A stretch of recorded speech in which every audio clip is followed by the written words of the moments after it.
Uttarakhand police ने बिना Bareilly police को सूचना दिए फतेहगंज और अग्रास क्षेत्र में ड्रग्स माफियाओं के ठिकानों पर छापेमारी की। यह कार्रवाई इतनी गोपनीय थी कि स्थानीय पुलिस को इसकी भनक तक नहीं लगी। उधम सिंह नगर के एसएसपी मणिकांत मिश्रा के नेतृत्व में 300 पुलिसकर्मियों की टीम ने बरेली में दबिश दी, जिससे स्थानीय लोगों में दहशत फैल गई। इस रिपोर्ट में देखिए।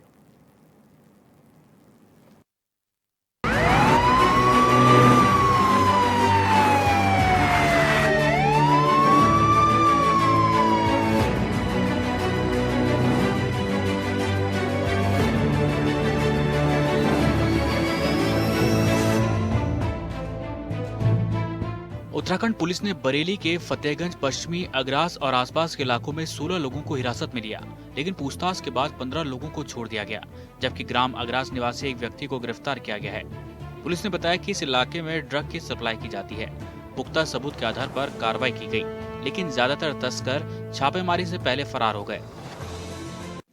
ये पिछले 6 महीने में उधम सिंह नगर जनपद में नशा तस्करों के विरुद्ध बहुत कार्रवाइयाँ की गईं, जिसमें कुछ ऐसे स्थान हमने चिन्हित किए जो उत्तर प्रदेश के कुछ ज़िलों में हैं, जहां से उधम सिंह नगर में बहुत बड़ी खेप स्मैक और हेरोइन की आती थी। इसकी सूचना हमें बहुत दिनों से प्राप्त हो रही थी। हमने इस पर मोबाइल सर्विलांस और मैनुअल सर्विलांस के तहत जानकारी ली, कौन कौन लोग इसमें इन्वॉल्व हैं। उसके बाद कल उधम सिंह नगर के लगभग 300 पुलिसकर्मियों के साथ बरेली के 2 क्षेत्रों में हमने दबिश दी, जिसमें 25 लोगों को हिरासत में लिया है। उनसे पूछताछ की कार्रवाई की जा रही है। बरेली के एसएसपी अनुराग आर्य ने उत्तराखंड पुलिस की इस कार्रवाई पर नाराजगी जताई और कहा कि किसी राज्य की पुलिस बरेली में आती है तो उन्हें स्थानीय पुलिस से सहयोग लेना चाहिए। उन्होंने बताया कि बरेली पुलिस पहले ही ड्रग तस्करों के खिलाफ बड़ी कार्रवाई कर रही है।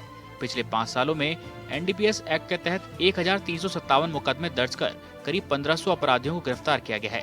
इसके अलावा गैंगस्टर एक्ट के तहत 116 करोड़ रुपए की संपत्ति जब्त की गई है और अवैध मकानों पर बुलडोजर चलाया गया है। आज सुबह चौकी प्रभारी फतेहगंज पश्चिमी कस्बा के द्वारा सूचित किया गया कि कल रात्रि में जब वे गश्त पे थे तो उनके द्वारा देखा गया कि जनपद उधम सिंह नगर की पुलिस वरिष्ठ अधिकारियों के साथ कस्बे में पहुंची है। इस कार्रवाई की जानकारी स्थानीय थाने या किसी वरिष्ठ पुलिस अधिकारी को नहीं दी गई थी।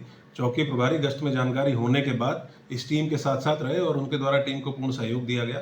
इस कार्रवाई के दौरान उस जनपद की पुलिस के द्वारा कुल 16 व्यक्तियों को हिरासत में लेकर प्रस्थान किया गया। वहाँ पे जो मकान थे और रिहायशी एरिया है उसकी तलाशी भी ली गई। इस पूरी कार्रवाई के दौरान किसी व्यक्ति से, किसी मकान या किसी परिसर से किसी अवैध मादक पदार्थ की कोई बरामदगी नहीं हुई है। जो 16 व्यक्ति हिरासत में लिए गए थे उनमें से 15 व्यक्तियों को पूछताछ के बाद उनके परिजनों को सुपुर्द कर दिया गया है। एक व्यक्ति को पुलिस के द्वारा, स्थानीय पुलिस के द्वारा गिरफ्तार किया गया है।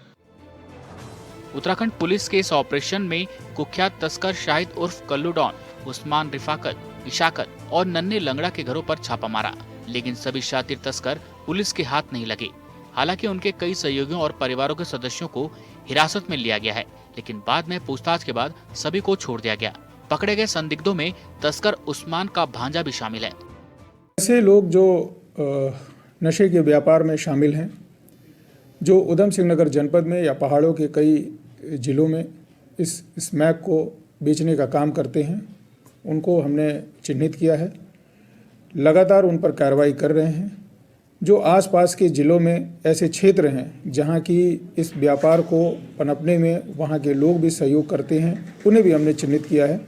उनके खिलाफ कार्रवाई करेंगे। बरेली के फतेहगंज पश्चिमी लंबे समय से ड्रग सिंडिकेट का केंद्र बना हुआ है। उत्तर प्रदेश और उत्तराखंड समेत कई राज्यों में यहाँ के स्मैक की सप्लाई की जाती है। इससे पहले भी इस इलाके में कई बार छापेमारी हो चुकी है, लेकिन हर बार नया नेटवर्क बनकर सक्रिय हो जाता है। हमारे द्वारा जब इन 15 व्यक्तियों का आपराधिक इतिहास चेक कराया गया है तो उनमें से 14 के विरुद्ध कोई एफआईआर पंजीकृत होना नहीं पाया गया है। एक व्यक्ति के विरुद्ध मारपीट की एक एफआईआर पंजीकृत होना पाया गया है। इस छापेमारी के बाद बरेली पुलिस इस मामले में खुलकर कुछ भी कहने से बच रही है। हालांकि उत्तराखंड पुलिस की इस कार्रवाई के बाद ड्रग सिंडिकेट के सदस्यों में खलबली मच गई। पुलिस सूत्रों का कहना है कि ऑपरेशन संगठित तस्करी के खिलाफ चल रही एक बड़ी रणनीति का हिस्सा है। उत्तराखंड पुलिस इस नेटवर्क के अन्य सदस्यों की जानकारी जुटा रही है। पुलिस का कहना है कि आने वाले दिनों में और बड़े नामों पर शिकंजा कसा जाएगा। इसके अलावा ड्रग तस्करी के खिलाफ व्यापक स्तर पर निगरानी और छापेमारी की योजना बनाई जा रही है। बरेली से HN 24/7 के लिए दीपक कुमार की रिपोर्ट। और बरेली से दीपक कुमार इस वक्त फोन लाइन पर हमारे साथ हैं। दीपक, ये जो छापेमारी की गई, जो योजना बनाई जा रही थी, इसको लेकर ये कितनी बड़ी कार्रवाई के तौर पर देखा जा रहा है इसको, और अभी मौजूदा वक्त में इसको लेकर क्या चर्चा है? देखिए विशाल, मैं आपको बता दूं, ये जो पूरा मामला है बरेली के फतेहगंज पश्चिमी क्षेत्र का है, जहां पर उत्तराखंड की पुलिस, उधम सिंह जनपद की पुलिस बड़ी संख्या में करीबन 300 पुलिसकर्मी वहां पहुंचे फतेहगंज पश्चिमी, और बीती आधी रात के बाद पहुंचे। और बड़ी बात यह है, इन्होंने बरेली की पुलिस को सूचित नहीं किया था, बरेली किसी आला अधिकारी को सूचित नहीं किया था। जब इतनी बड़ी संख्या में पुलिस फोर्स उस कस्बे में पहुंची, तब देखा गांव के लोग सहम गए थे और डर गए थे। तब उन्होंने स्थानीय पुलिस यानी कि चौकी इंचार्ज को, वहाँ लोकल चौकी इंचार्ज को फोन किया गया। जब वहाँ पहुंचे, उन्होंने देखा तो यहाँ उत्तराखंड की बड़ी पुलिस यहाँ पहुंच चुकी थी। जो जगह है फतेहगंज पश्चिमी, यहाँ पर बड़ी संख्या में स्मैक तस्कर रहते हैं, जो तस्करी का काम करते हैं। और ये बरेली नहीं, बरेली से आसपास राज्यों में, जिलों में इनका कारोबार चलता है। और उसी को लेके उत्तराखंड पुलिस ने एक बड़ी कार्रवाई करी। फतेहगंज पश्चिमी पहुंची पूरी टीम, और जिसमें करीबन 300 लोगों का, पुलिसकर्मियों का जाना बताया गया। वहां पहुंचे तब उन्होंने इन तस्करों के घर रेड डाली, मगर तस्कर कुछ नहीं मिल पाया। जो नाम जिनके पास पुलिस की जानकारी थी, वो लोग नहीं मिल पाए, मगर उनसे जुड़े लोगों को पुलिस ने हिरासत में, जिसमें करीबन 16 लोगों को पुलिस ने गिरफ्तार किया था। उसके बाद पुलिस जब उससे जांच पड़ताल की गई, पूछताछ करी गई, उसके बाद में उसमें 15 लोगों को पुलिस ने छोड़ दिया, और उसमें एक लोग को गिरफ्तार किया, उसको जिसको पुलिस ने ठीक है दीपक, जेल भेज शुक्रिया दिया। आपका।